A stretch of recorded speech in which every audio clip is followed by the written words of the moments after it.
Welcome to Commander Central, episode 89, and today we're going to take a swing at that thing we call Bling. I am Dana. I'm Max. And that was a tongue twister. I'm Chris. I got it all out without screwing up. Like, I tried saying it in my mind, and I was tripping over myself in my own mind. That's why I'm ready for when my hip-hop career takes off. I am all set. Cool. Start a Patreon for that.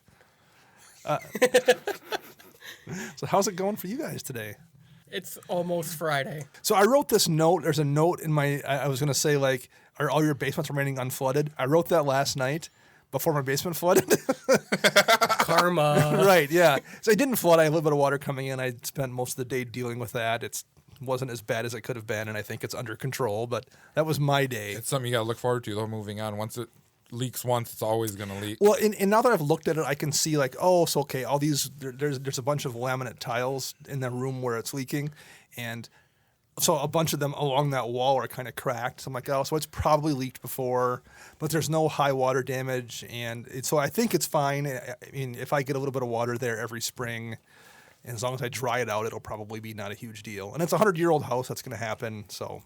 They might actually make an epoxy for you, too, that you could spray in there or something.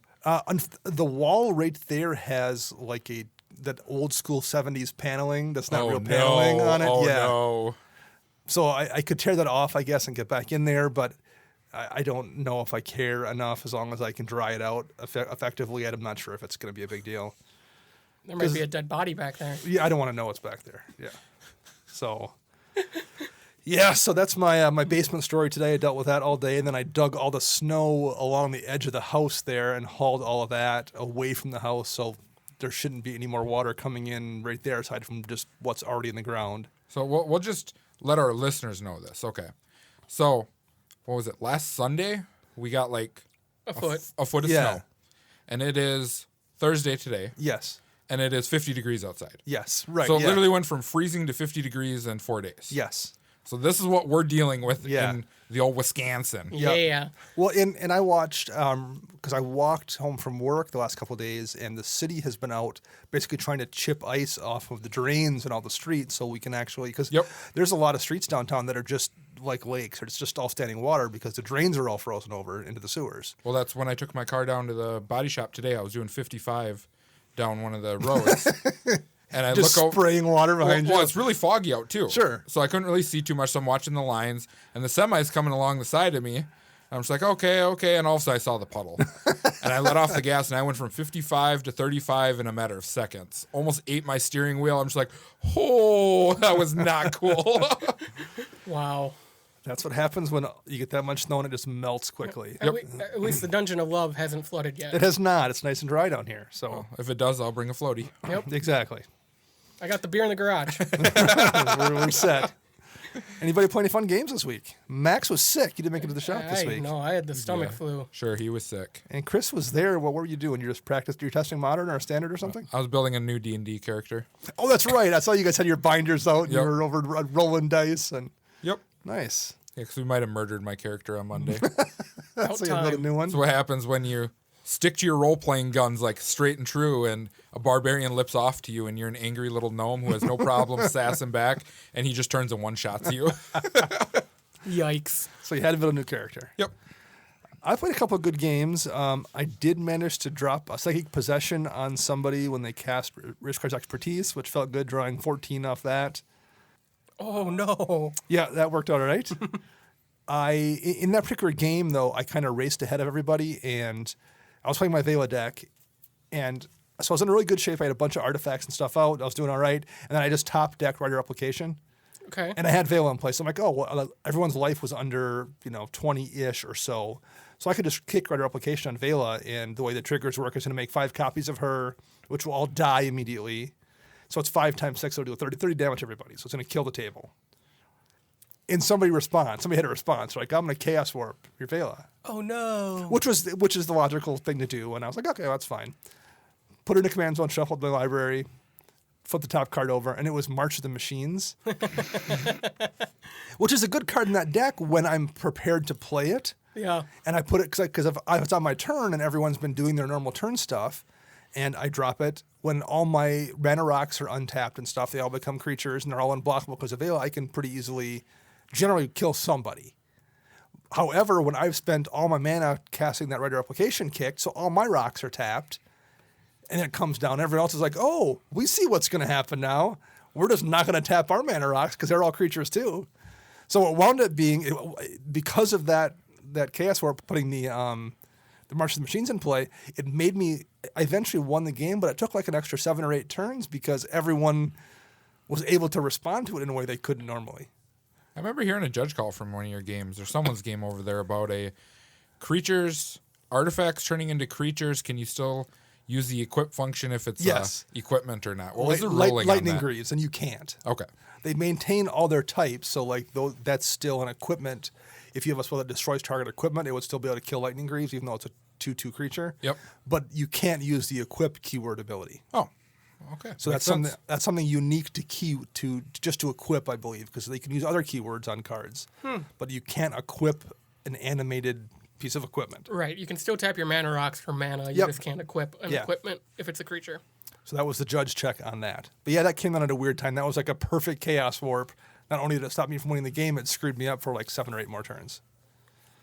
The other thing I wanted to mention was, I don't know how to deal with this, and I'm wondering how you guys handle it. Shank them. Yeah, just go and Yep, right out of my prison pocket. I pull that shank. I had situations in games where somebody else was getting ahead enough where they were going to maybe win soon. And then for whatever reason, I had a card in hand that I knew I could kill that person, but it was going to leave me vulnerable. So in both times, somebody else had raced ahead, and I could see the path to victory where I could just kill them. Then I'm like, oh man, the other 2 players probably can get through and kill me, unless I get lucky or something goes wrong or whatever. I went for it both times. I'm like, I just got to kill that person because they're going to win the game. And both times I got killed then by the other 2 people. So what do you do? Is it situation by situation, or do you have a rule of thumb there? Do you usually go for the kill and hope it works out, or do you what? Because my thought process is, if they're going to win, probably anyway, then I'm going to lose. So why not take the chance and maybe get lucky versus, I don't know. So what do you guys do in this situation? Diplomacy with your fellow players. Maybe I should have done that and just said this guy's going to win. I didn't even think of that. I just like went for the kill. Yeah, that's the best way to start, I think, is to try and get the other players on board. And then if worse comes to worse, you just take them out and live with the consequences afterwards. But Sure. Or if you're playing with Max, you don't trust anything that comes out of his filthy mouth. Especially if he's playing Tajik. Right? That card is no longer in Tajik. I go for the kill. I want that. I want the KO. I don't care if I'm gonna. Either the game's gonna end this turn or the game's gonna end in 2 turns when I kill that player and the other players kill me and they finish the game. I like Chris's answer though. Try some diplomacy first, and then if no one else has an obvious response, just kill him. Right. Because like in one of the games, it was my Enchantress deck, and I had a Replenish in my hand, and there was a couple enchantments and Nylea's Colossus in the graveyard, which whenever an enchantment comes into play, it doubles a creature's power. And Sigarda was out, and I'm like, oh, that guy who's played a bunch of creatures.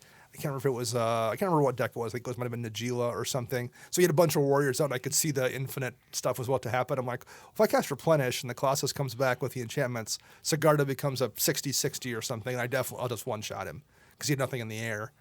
So I could see where it was going, but I'm like, but then no one else is going to let me sit around with Nylea's Colossus and Sigarda in play.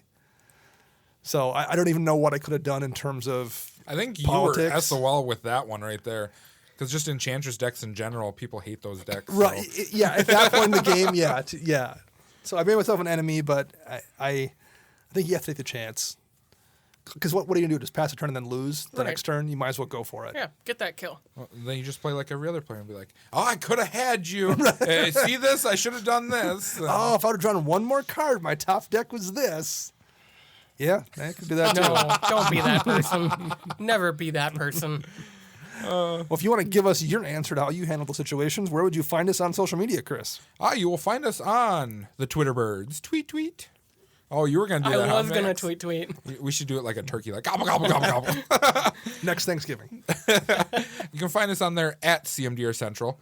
You can find us on Facebook by searching us CMDR Central, YouTube CMDR Central, online at cmdrcentral.com, and also you can search us up on iTunes, where we would love a 5-star review and a thumbs up and all the positive things. I don't know what else you can do on iTunes. So subscribe, like and subscribe. Yes. That's YouTube actually, but smash that like smash button. that like button. That's right. You can also find us on Flipside Gaming. You can head over to flipsidegaming.com and use promo code CMDR in all caps to get 10% off your order, $10 or more. And we're also on Patreon if you'd like to support the show and help keep the lights on. Boy, howdy, are we on Patreon. Head over to patreon.com/CMDR Central. Check out the rewards. They range from getting into our Slack chat to talk EDH, Magic Fest you may be attending. We might be there too. All the way to getting deck tech done for you specifically, an entire episode, which are coming out on Thursdays. Yep. Moving forward. For the next several weeks. Yeah. We're going to have a bunch of those coming out on Thursdays. So head over there, check that out. We do some we do contests on Patreon every month. Yes. So this month we're giving away a sealed Yidris Precon to any supporters that are supported by the end of March. Provided by listener Lucas Flip. Yep. That's close. Close Lucas enough. will be fine at that. Yep. He came and played Modern with us this week, and he's like, "Oh, I've been on Commander. You know, it's like such a better format." And I'm like, "Oh, you peasant." But we have a bunch of new Patreons to announce because I think I forgot to do this last week. Okay. If I didn't, you get your name said twice. You get a double shout out. That's all right. So we want to say thank you to John Molinari, Slug Farm, Zach Dennis, Kyoji Takanuchi, Justin McKinney, Benjamin Thomas, Matt Jarvis, Anthony Melograin, Joseph Vito, Michael Phipps, Dan Reimer, the Just Guy, or also known, I believe his name's Angelo. Yep. He writes for EDH Rec. Yes. And then we also have Birchie84. So thank you, everybody, for supporting us on Patreon and help keeping the lights on and buying me pants for video. Yeah. Yes. Thank you very much. We appreciate that. There were 2 second shout outs.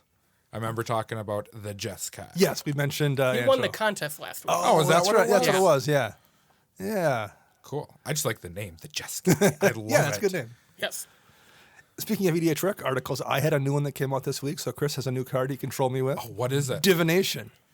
Oh, but that's actually a good card, though. But there's a bunch of cards that are better. That I know, roughly like the same Council of CMC. Saratami. Like you read the article. Which came out first? Ooh.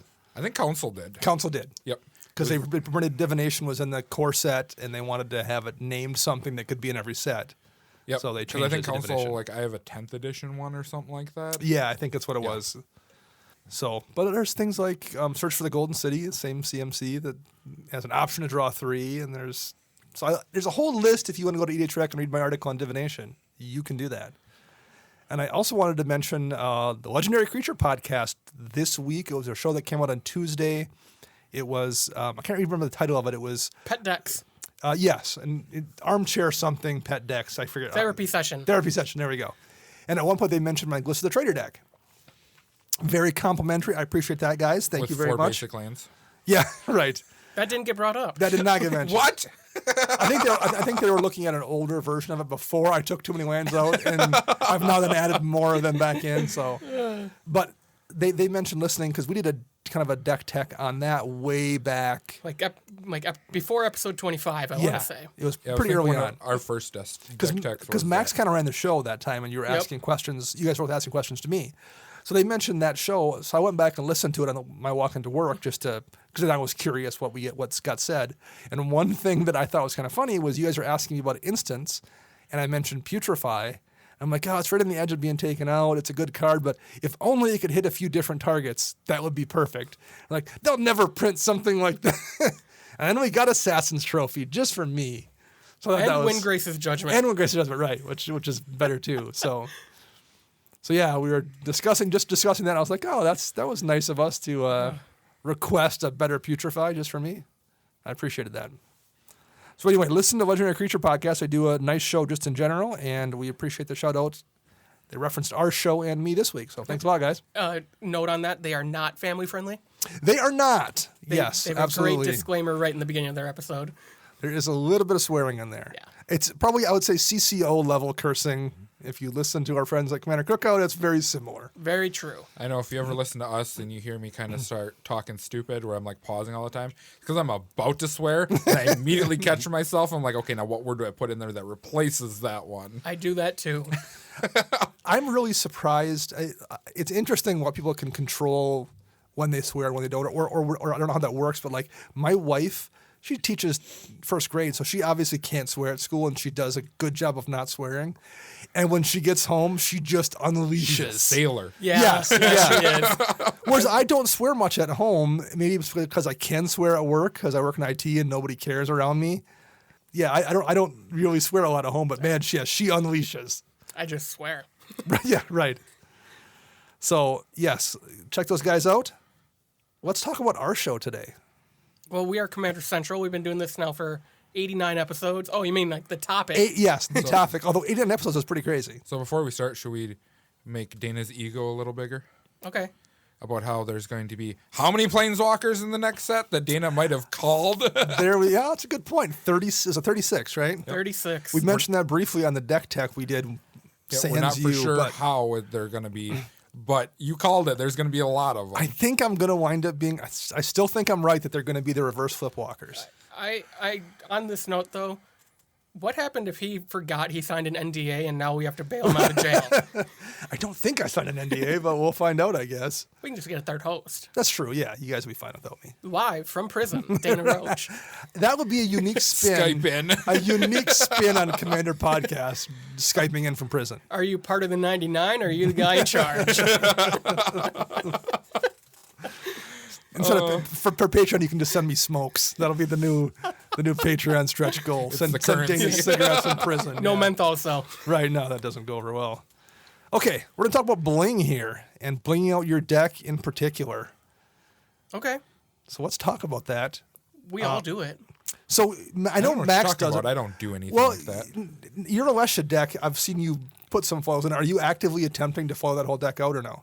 Maybe. You are, okay. It's gone through waves. But you do it like Some of them are hard to find. How about your modern deck? Is Commander the only one you care about? That Yes, strictly for one reason. When I play competitive, foils like to curl, Oh, sure. and that's actually a marked deck. It's Okay. marked cards, that kind of stuff in your deck, so I avoid those cards in any other format. Well, you also change your modern decks a lot between what you're playing, so it's not like you're one of those people that like, I only play Merfolk, so I'm following up that Merfolk deck 'cause that's all I'm ever going to play.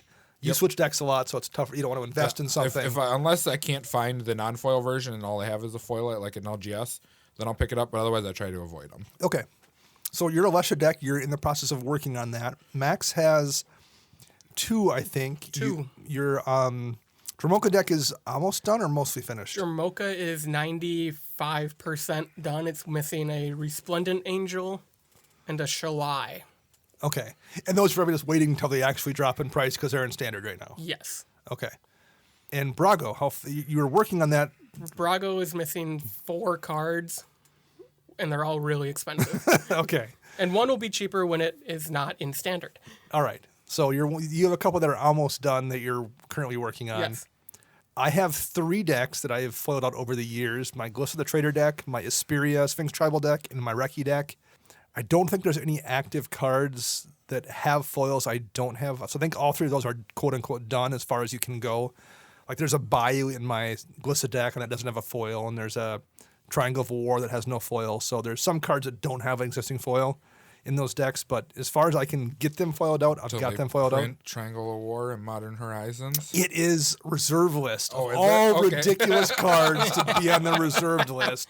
Triangle of War is on the reserved list. It's not even that expensive of a card. It's either. still it's like 50 cents or something. So But it's you have like 4,000 of them in a box at home? I do have a bunch of them set aside. I can't imagine it's ever going to be a spec that Kinda takes like off. the Urza's But Baubles that he had 1 million of, and I have got rid of those because that is not a reserved list card. But the reserved list ones I always stash aside when I buy a collection just wasn't to it hold the on to. Bauble that you sent in and Oh, those Murdered ones. Christopher I Rush? sent 4 of them in he opened up like, oh, someone wants me to sign these. What? We should quick explain what that means. So because Urza's Bauble didn't have a foil, I sent. You can sometimes find artists who will sign cards, and they will, they have information online. Send me $5 and an returned envelope or something, and I'll sign my cards. Christopher Rush used to sign cards when he was alive, and I mailed out 4 Urza's Bauble to get signed because why not get a playset of them done if I'm going to get one done? Because it doesn't have a foil, and I have one in my Glissa deck. I just thought, well, that's the closest thing to blinging it out. I might as well get it signed. And I can't remember if it was the day I mailed them or like 2 days later, whatever it was. He passed away after they were put in the mailbox. So And it's an ongoing Dana killed joke Christopher with Rush. us that it was like the week after Dana sent him, he got him and opened them up and just like Died. Oh, Who wants this ugly card signed? And now Dana's on a watch list. If we're honest, I probably should be. So that's the way to bling things out too, is to get autographs. We will touch on that one a little bit later. We're talking about foils here right now. So why did you start? So why is foils the one you guys both went with when you're in terms of the decks you're blinging out? Is it just because it's the easiest or most straightforward way? Yeah, when I started at the time, I wasn't a big fan of alters, like getting Sure. your cards, the art changed, or like a full art extension. Wasn't really a big fan of those because I do like holding a little bit of resale value in my cards, and most vendors find those as damaged or Yes. heavily played. So they don't have a big turnaround value if you want to go and sell a full art altar of a signet or something. Yep. So that's why I went with foils. And I'm specific on my foils. I want to know how the foil looks before I buy it. Sure. You know, because some cards only a piece of it's foiled, some of it, the old ones, the entire card is foil. You know, it all kind of depends. You have the from the vault foiling, which is the rainbow effect. rancid. There was those the promo ones from around Time Spiral Block. I was thinking of that first Jaya Ballard card had a foil promo, and there was They had that awesome star or whatever. that yeah, went it's across really like kind of a lenticular look Yep. on it. That I actually don't like, but it's unique. It's only on a couple cards. I think the token for the Merit Age card out of Cold Snap was that way. There was a green color shifted version of Sedge Troll, something Troll, I can't remember what it was called. That was Hedge Troll, maybe. That was a the green promo one with a white ability or whatever. Yeah. Yep. that was that way as well. So there's a few of those back in the day. I actually, my favorite foiling is probably the old frame foil, Like 7th edition. where it's just a frame with like the big sunburst in the bottom of it. That's one of my favorite. That's probably my favorite foiling process. Some of the new ones, though, you get really cool highlights if it's done nicely. Yeah. Where the one I think of is Exquisite Blood looks really good. Where like the eyes of the vampire, like basically all the blood on the card is highlighted. Good, I have something to look forward to when I buy it. When you foil out your Blood Bond combo. Yep. I really like the new basic lands that are coming out of the Showdown packs. The ones with the big guild logo on the bottom of them, those look great. And they are more expensive than you would realize. Are they? Mm-hmm. Just look them up on Card Kingdom. I think they're going like $13 a piece. So they're up to Jeez. the price of the original Japanese guild lands. Well, people are starting to like. If I was playing a Ravnica commander, I'd be very tempted to use those for my lands. Well, that's funny you say that, and you brought up Legendary Creature. In that episode, I can't remember if it was Andy or Kyle, one of them said, it irritates me when people don't play the same basic land from the plane their commander's from. So if you're running like they use Scarab God, he says someone in our group runs Scarab God, and they're not using the Hour of Devastation lands. He says it drives me up and that seems up the a wall. perfect place to use those full art Right. Amonkhet lands too, is in a Scarab God deck or something. Well, but that got me thinking, like my Regna and Krav deck, I have all the Battle Bond basics. Oh, sure. I have the foil plains and swamps from Battle Bond. Nice. I didn't even put two and two together. I just like those, and they're hard to find because Battle Bond really wasn't opened. So let's What an elitist. It's like you and your fetch lands. Purist, not elitist. Yes. Same thing. So we can talk about lands too, because that's a whole thing. But let's finish talking about foils here first. So we all have a couple foil decks. That was the first thing we did in terms of foiling out a deck. When you see someone else's foil deck, what is that? What do you think then? I better hope that my drink is closed and not on the table. I'll agree with Chris on that. It also means that deck, they truly care about that deck. That's always my thought too, because I don't foil a deck out unless it's one that I really love. Like that means I'm never taking it apart, no matter what. Basically, if I've gotten to that point where I'm going to foil a deck out, it's one that I'm keeping basically forever. So then I feel like, well, this person's been playing this deck a long time, probably knows it in and out, has probably tuned it, because you're not going to be buying probably foil versions of bad cards that don't work in your deck. You're not going to probably do that unless you really know what you're doing. Mm-hmm. That isn't universally true, because I think we all remember that one guy that had that really bad, I think it was Captain Sisay deck or what it was, where he just snap bought that Phyrexian Elish Norn. It was a Reese the Redeemed deck. That's right. And he put a moat in there. He had a and- moat and stuff. That was a super bizarre guy, but he snap bought a Elish Norn foil, the Phyrexian Elish Norn foil for that deck. And At the table. I guess at least Elish Norn's good, but that deck was not good. But it was also a like $4,000 foil deck. I mean, it was insane. So yeah, that's kind of my thought too. If I see a foil deck, I definitely. So if you're playing like if you want to fly under the radar, having a foil deck isn't a good way to accomplish it. People will assume you know what you're doing and you've played with that deck. At least I always do. I would love just to foil out a deck with like a cheaper deck and just be rough with those cards and just see the cringe on people's faces. And Well, it's kind of the opposite of a Bling deck, but I guess it's Bling in its own way. Is that Gonti deck that DJ Johnson from Brainstorm Brewery has, where it's just all mangled, wrecked cards. yes, Alpha and beta lands. These alpha lands, but are all like torn up or in rough shape. Damaged. There's his mana crypt he has in there is one that he got in somewhere where the person used to write on the mana crypt whether they won or lost a coin flip. So he's continued to log that on the mana crypt. He pulls out a pen and makes a mark on it now whenever. Yeah, it's just this nasty unsleeved entirely. The whole deck is unsleeved. You can riffle shuffle it if you meet him in person. If he's working at an event or something, he's not busy, you can go and be like, hey, can I riffle shuffle your Gonti deck? And he'll be like, here you go. Unsleeved.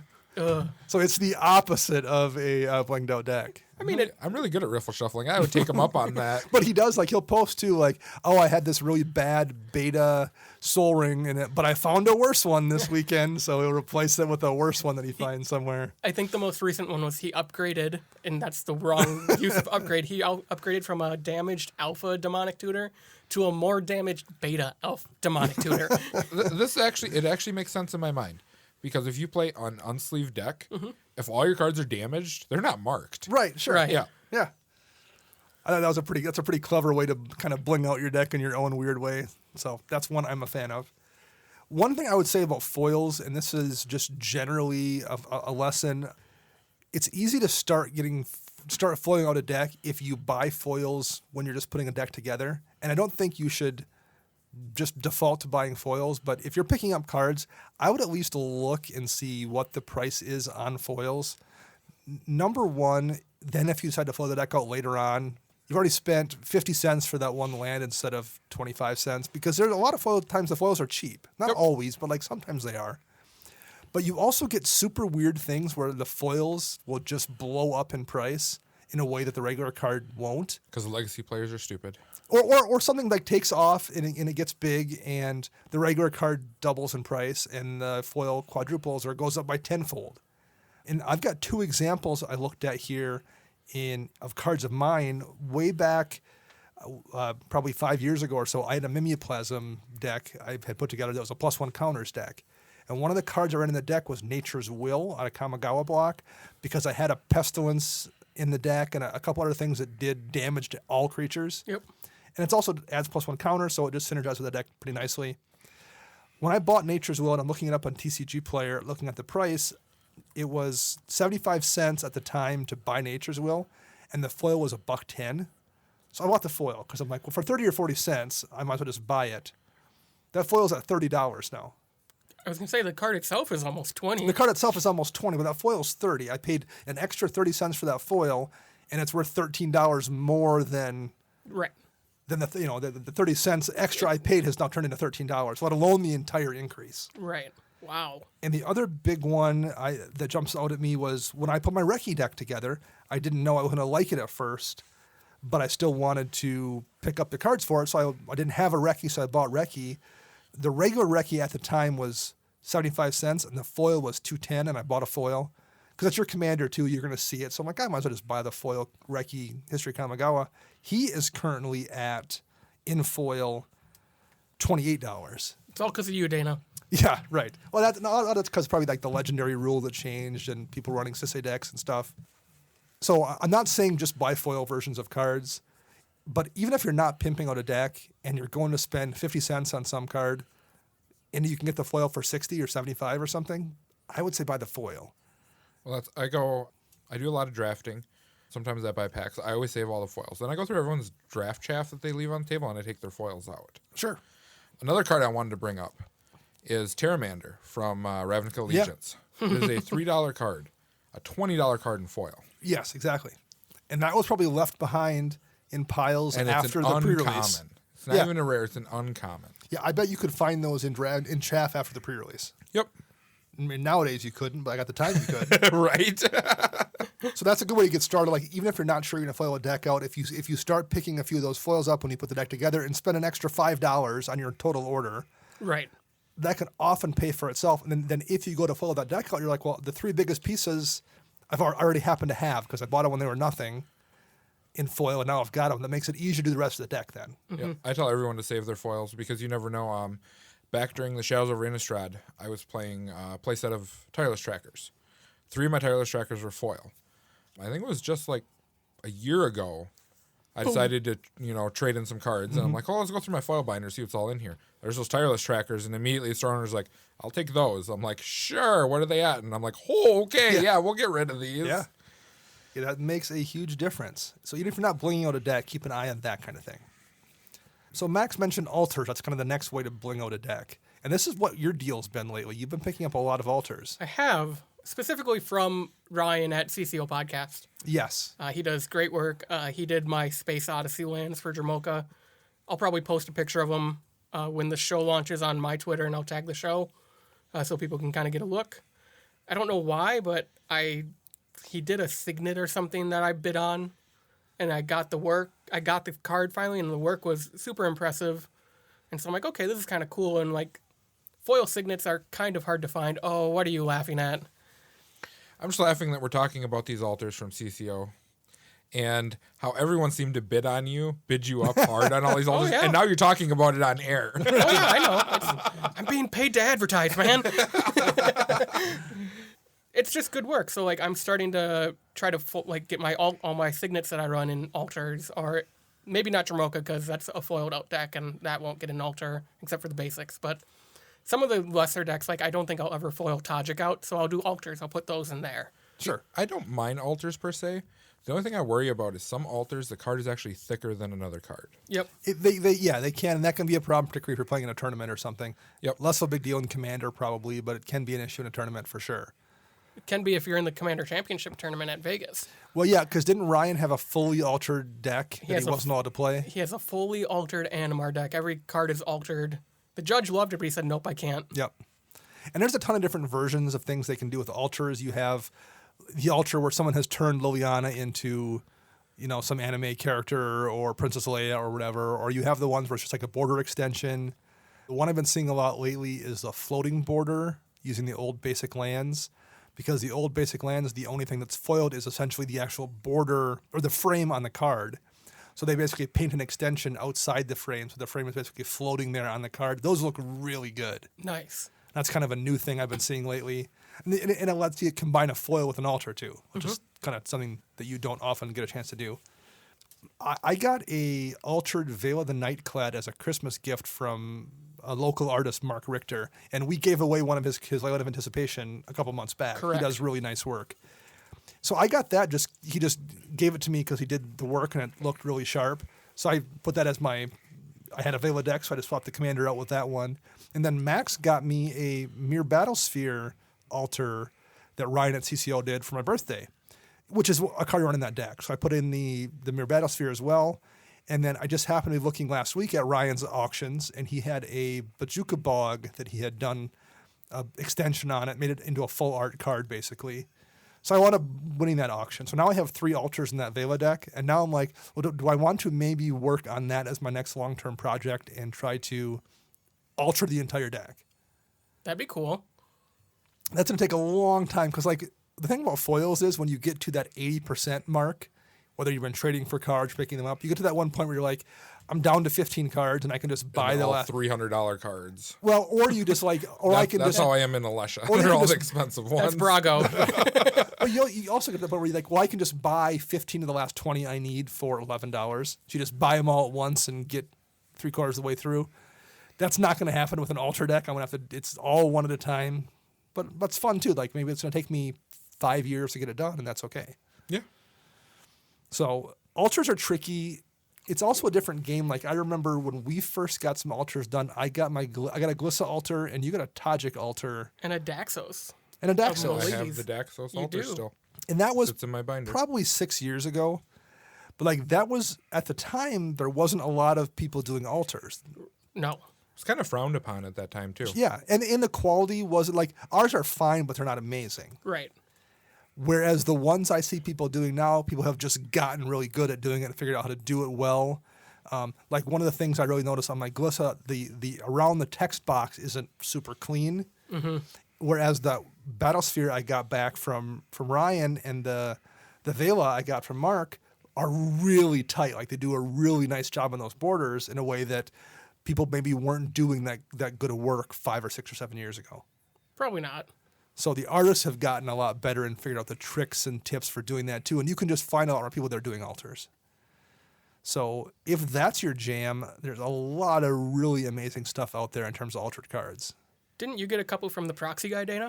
So that's a different kind of thing. We can talk about that one next, which is like a custom proxied altar.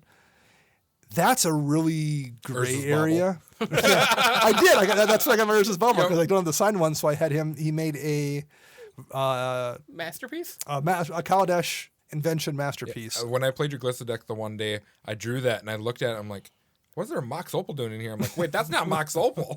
Although I do have a Mox Opal in that deck, but yeah. So he made me that masterpiece version of that card.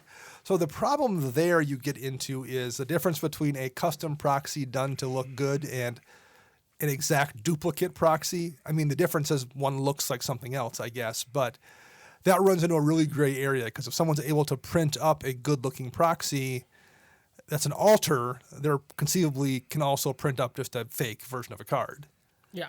So you get into a real gray area, and there's also problems with you can buy an altar from somebody. Buying a proxy of a card is a whole different deal. And that's why Proxy Guy has a whole thing he has to go through. Like, he won't sell cards. He can trade you his proxies for something else, but he won't sell cards. So yes, there's a lot of weird gray areas when you're dealing with those custom altars like that. But which is a nice way because I mean, sure. We'll speak about there's Bobble again. You can't get something like that in foil. I can't, right. So if you want to do a foil, something, it's got to be a proxied card then. It has to be a proxy or an altar. Yep. And in that case, I thought it was a cool idea to have the proxied version of it look like the masterpiece. He did a nice job making the frame and set it up, so that was cool to get. And yeah, there's people like, particularly the cube community I've seen tends to really like the custom proxies. Because I've seen some pictures online of entirely custom proxied cubes that are 300 cards deep. That's all proxied stuff like that. The one thing I do like about the Proxy Guy, because I've seen the card that you got, is it clearly in bold letters across the bottom of the card says "not for sale." This is a proxy. He marks it so you can't. Yeah, he does a really good job making sure he's not stepping on anyone's toes legally. Yep. And his work is really sharp. And I'll put a link out to him or post some pictures of those cards when the show airs too. Yeah. So that's one thing you can do. Do you guys have any? I have the couple I got from him. Do you have any custom proxies like that at all? I do not. One thing I know Chris has, and we'll touch on this one next, is that foil peel that you got of the Sunforger. Yes, which is awesome looking. So you can get cool things like that, too, that people do in terms of blinging out decks, like that foil peel that Rafael Garcia did for you. I've also seen kind of a 3D thing people do, particularly with the commanders, because you don't have to shuffle them in your library, where they take a card and stack multiple cards and they have cut out the window. So it winds up being almost like a 3D effect with the frame around the character. Well, that's one thing that I'll bring up since we're talking about something like that. Mm-hmm. A local player that we play with, Ben Johnston, has a, what is his name, Lord Windgrace deck. Oh, he has it turned on the side. Yep, he literally has Lord Windgrace, the oversized card cut in half. Sure, yeah. And then somehow he slid it together with the other half, so it shows just Lord Windgrace's face and then the loyalty on the side. And it's the same beautiful looking. And it's the same size as a regular card. Yep. And then he has the real card, which he hands, sets down once he casts it, so everyone knows what each ability does. But I mean, it's beautiful looking. And that's a great use of those oversized cards that nobody ever wants to bring to the shop because there's no easy way to transport those. But if you do that cut, if you know how to do that and do it well, if you have the steady hand and stuff, then it's the exact same size as a regular card, and you can just stick it in your deck box. Yeah, I like that. Those are really cool. I would love to use just oversized cards like that for my commander. It's like, I'll bounce that back to your hand. I'd be like, "Whoop! I bet you don't know which one it is." Just the ginormous cards. Yeah, that would be pretty sweet. And then you bust down that Sarah Angel, be like, "Got ya!" Speaking of that, I still haven't found one of those. The oversized Sarah Angel. Yeah, I need one. You hear that? Hear that, listeners? If you have the oversized Sarah Angel, hit us up on Twitter, Facebook. Yeah, if you're in our Slack, Chris wants that really bad. And a foil Sarah Planeswalker in the future when that comes out to add to my Sarah Angel collection. Another one I've seen someone do before, and I was just reading a thread on MTG Salvation about this, is people sun bleaching their cards. Have you seen that? Yes, I have. We actually had some come into the store a couple months ago, 6 months ago or so. Some of them look really, really good. I would not want to do that. I've never seen it before. So they wind up almost looking grayscale. Okay. It almost takes them like a black and white card then, but it takes months of leaving them in the sun to do it. And then I've also seen some where they take the card and put it in like a top load or in a sleeve of some sort, and then use a Sharpie to draw something out so that portion of the card doesn't bleach out. So it's like in high school when you put sunscreen on someone's back Yes, and write it's your the name. equivalent of that. So I saw some pictures outside of a set of lightning bolts where the person had bleached them out, Yep. but they covered up the actual lightning bolt itself. So the whole card was grayscaled out, but the lightning bolt was still in color coming down. Oh, that looks cool. That would be really How cool. many revised lightning bolts do I have? I might have to try this. And the guy who did it was talking about he owns his house and he has an attic that has like one of those round windows that sun comes in. He said it just went up there and put the 4 of them down in the sun in the attic for a year, and then came back a year later and took them out, and they were all bleached out then. So that's not a quick thing you can do if you want to do that, but that can look I'm really, just gonna really get a good. sun lamp or I was something. going to say, what if you could do it like a heat Maybe you lamp? could. I wonder if there's a way you could speed it up. You probably could. I would think Or you like could. an LED light Yeah, on it probably, for like or a month. UV lamp or plant lamp or See, something. I do other things. Like I borrow a lot of cards out between our team members, and we always use perfect fits. So we write our name on the back of the perfect fit of the card. Well, I borrowed out my Dark Confidant to someone one day, and I drew sunglasses on him instead of writing my name on it. So it's just Dark Confidant holding his hands up with like a pair of black sunglasses on, looking like Morpheus from The Matrix, and I'm just like, yes. So how about your basic lands? Okay, we mentioned this a little bit before. How do you guys tweak that? Like, do you have to have matching basics? This is how OCD I am about this. Every one of my decks, modern, standard, whatever, all same basic lands. Yeah. in that deck. Yep. You're not running the same basic across all the decks. No, I don't have enough full art unglued lands to do that. If I know I'm keeping the deck, yes, they have to match. And I'm biting my tongue right now because Tajik doesn't. Okay. Because you just kind of threw that together on a whim again a couple months back. It comes on and off the bench quite often. Maybe that's what the theme with Todrick is, that having not basic lands is part of the theme of that deck, is it's just a mess. No. That even for me, I noticed last time I played, I'm like, these planes don't match. Okay, fix that later. When I find a land that I really like, I'll go to like the LGS or whatever, bring a big stack of basics with, and be like, I want to trade these for all the same art of this. Can I go digging through your basic? They're just like, go for it. Take them, get rid of them. I'm like, cool. I also like to find basic lands that kind of jive with the commander. Yes. So like the lands I was running in Jamoka before I got my Space Odyssey lands, which are even cooler because Jamoka flies, the whole deck flies. Right into the trash. Okay, mister, I'm going to go shoot my modern deck after you didn't do well one day. And my response to that was, take out the caverns, then go shoot it. Oh, you forgot about the bolts too. Yeah. Caverns are a little more expensive. No, not compared. Those are true. you'll full art, those old full art have the old bolts. school Those are- ones. the player reward ones. Okay. But I used to have like the M10 planes with like the rolling field. And then I had like a Ravnica forest with like the low treetops with the buildings in them. My Brago deck has like the swamp, the cloudy swamp islands from Avacyn Restored, and like the marshy plains from Time Spiral or something. So And really dark and dreary. Okay, so you just liked the mood on those ones? Yeah, you know, Okay. my idea was, well, Brago is a spirit king. He's dead. Let's find something more, little spooky. Okay. And you have the Battlebound ones you said in your Ragnar Crop Yep. deck.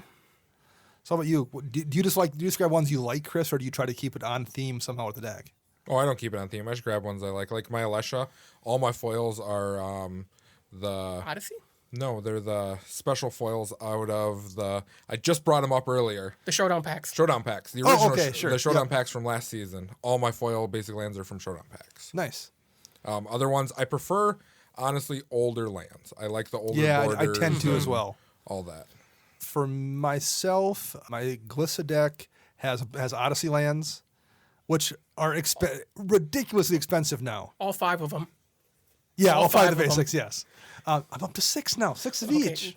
Oh, of each. And, Ooh. and I haven't, when I first put the deck together, I must have had 7 because I have 7 of each total. So I have 1 spare right now set aside of each, 1 spare forest, 1 spare swamp. And that was because I like the pictures. I went through and looked at every basic land. And I'm like, I like this swamp and I like this forest. And at the time they were cheap. They're not cheap now, but I just picked those because I like the art. My Asperia deck, I have all Ravnica, original Ravnica foils because she's from Ravnica. From Ravnica. It made sense. Yep. Reki, I'm using Snow Forest, so I just have foil snows in there. Trying to think what else I did. My Sigarda deck is all Avacyn Restored lands, and they match because Makes sense. that makes sense for her.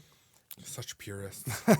My Edric deck, I have all revised white border lands that match. Yes. So I have like 11 white border forests and 12 white border islands, whatever I have in there. My Mina and Den deck, I have gold border mountains from The championship the decks? championship decks. Easy to fetch. And I have white border forests right now, but I'm actually getting those forests altered to have silver borders on them.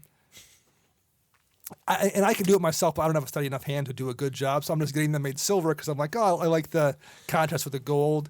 And I do a lot of tutoring in that deck for lands anyway, so I can just flip through and grab the silver border card or a gold border card, whichever one I'm tutoring for. It's easy to find then. So I'm going to get those silver border forests altered. Actually, Ryan's going to do that for me. Yep. So I'm going to get those ones done there. I'm trying to think if I have anything else that's terribly interesting. I just finished putting together my Kresh deck that I'm going to try out. And I just happened to, which I forgot at the shop. He comes left in. it. I did. I went into the shop and I bought the last 2 cards I needed from Chris, who was working. Then he comes over to me. He's like, "Yeah, I don't even have the deck with I me." forgot it. I forgot the deck at home. I actually took it out of my bag and like, okay, what cards do I need? I took it out and I'm like, okay, I put it on top and never put it back in my bag. Oh, no. So then I got to the shop and I'm like, I don't want to drive home to get it. So I have not even played it yet.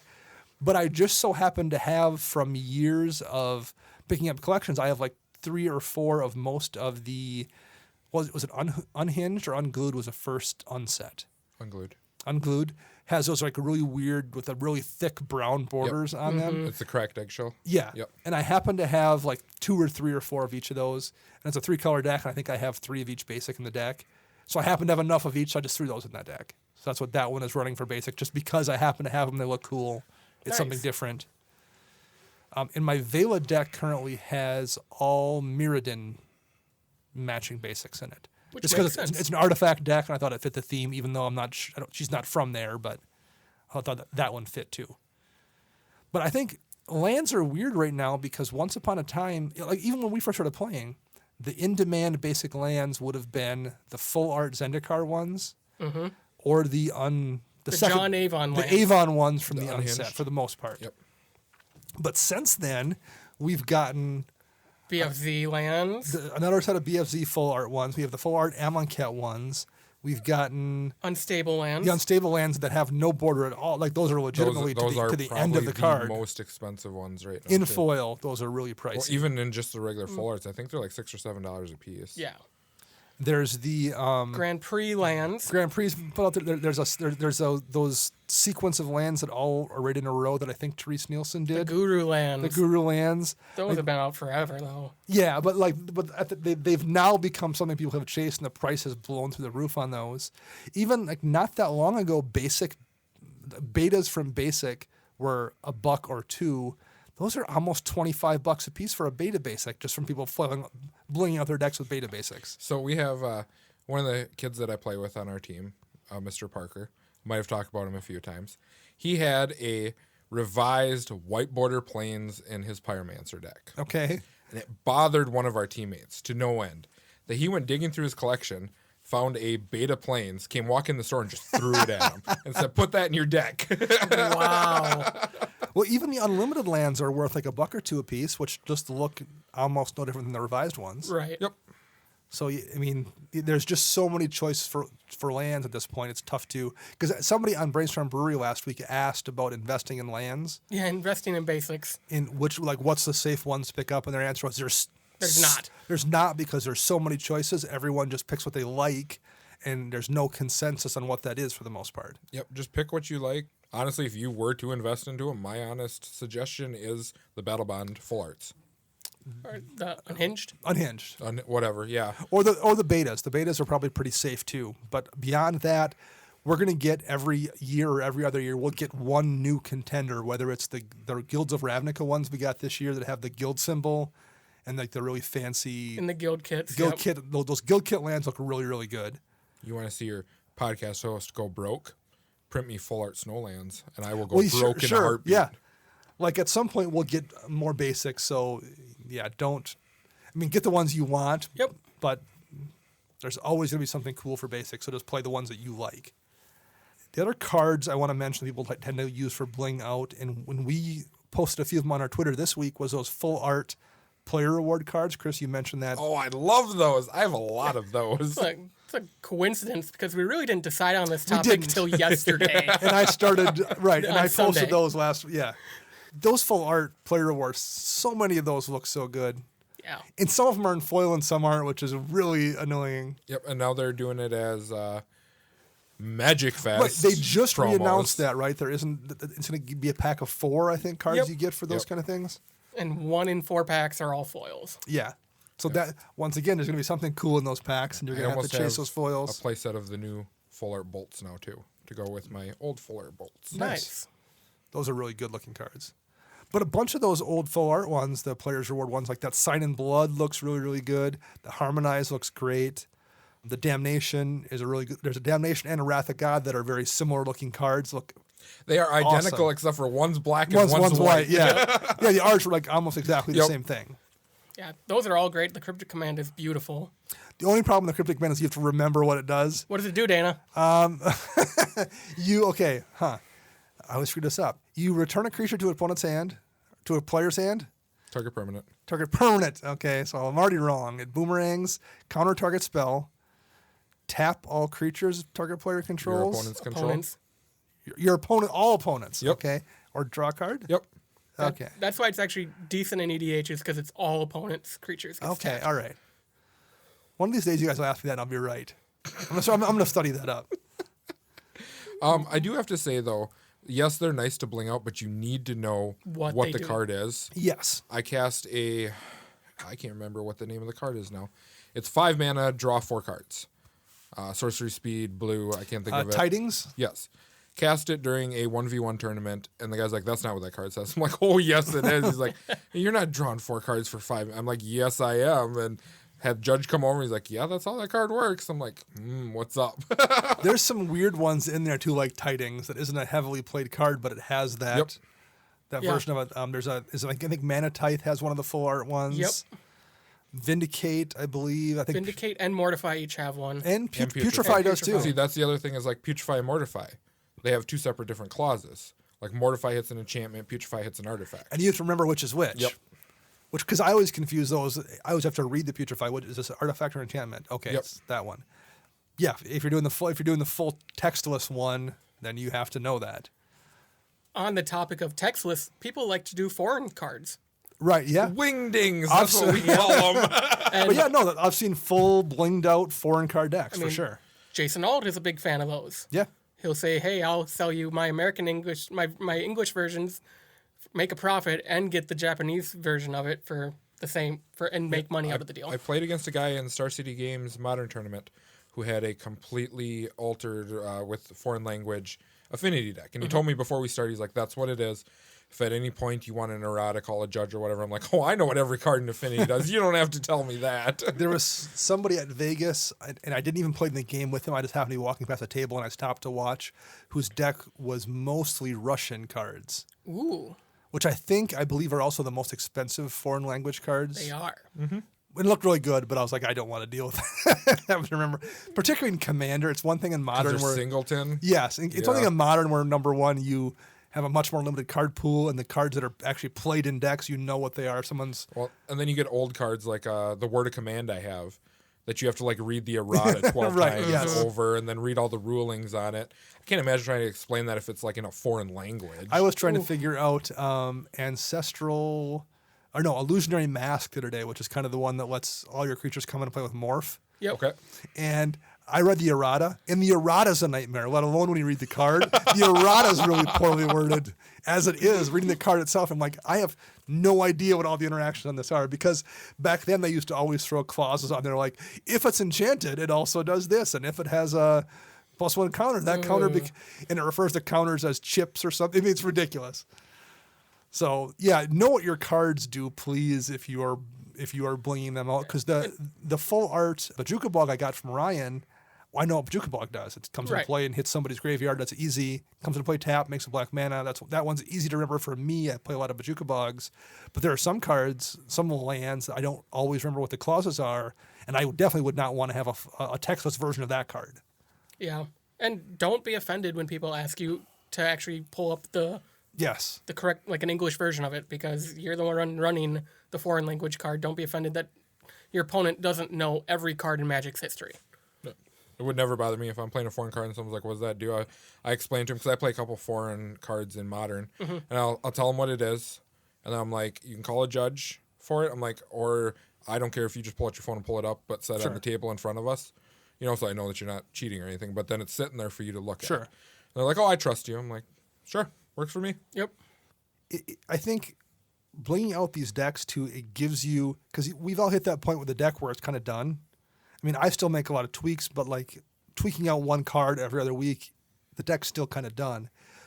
But it gives you that extra thing to then chase once you've finished building that deck and it's finished and you love it and you like playing it. It gives you then a way to keep doing something with that deck, which is, I think, what I like about doing it.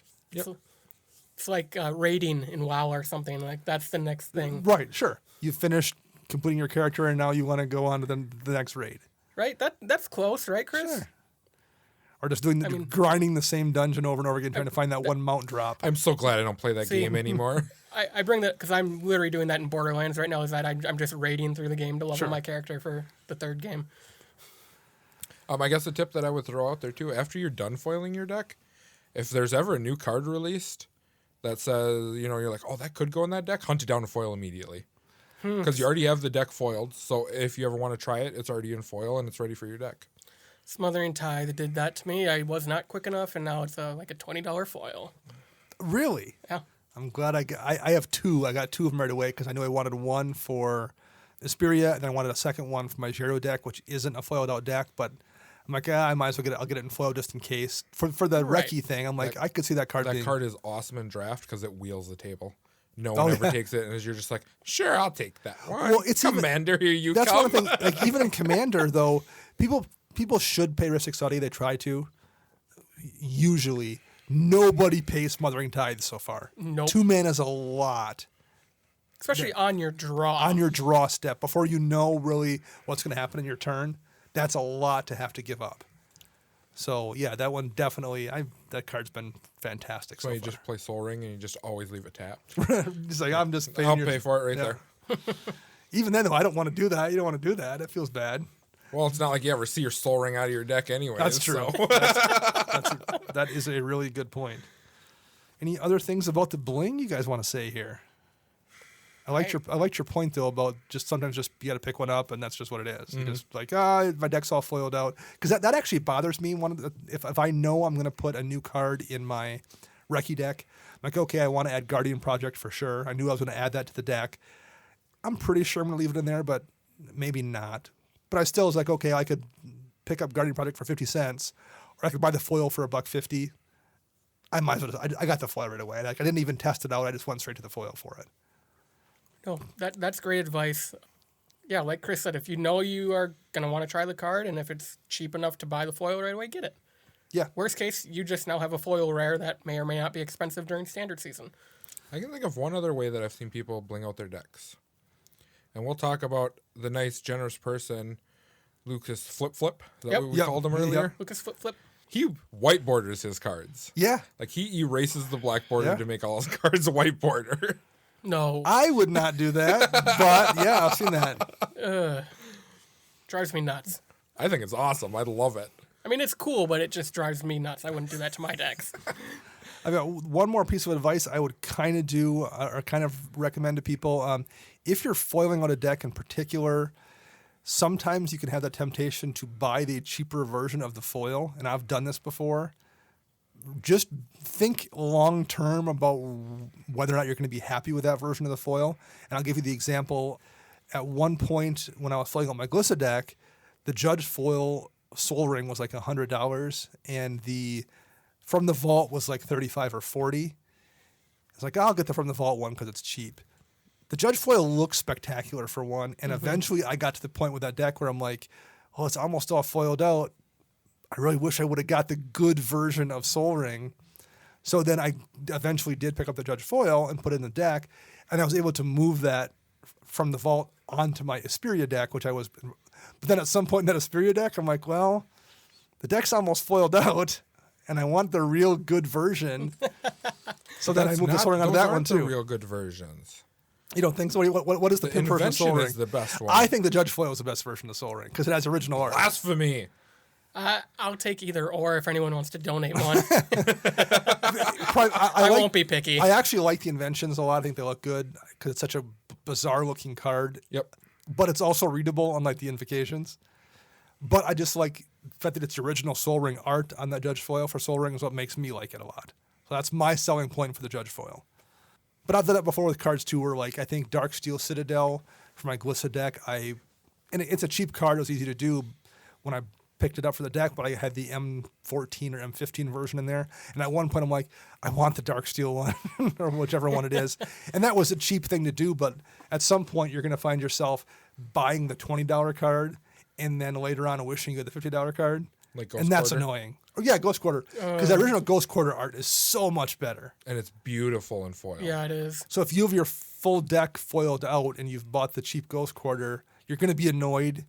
Once you see the other one. Yes, I would say just Don't ever look it up. Right. I mean, maybe some people wouldn't, but for like myself, that's one thing I've learned is just stay at the basic version, the unfoiled version, until I can get the one I want. Yep. Because when you settle for the one, you're going to wind up feeling like you settled. Yeah. So I think that's enough discussion for Bling for one afternoon, guys. What do you think? Works for me.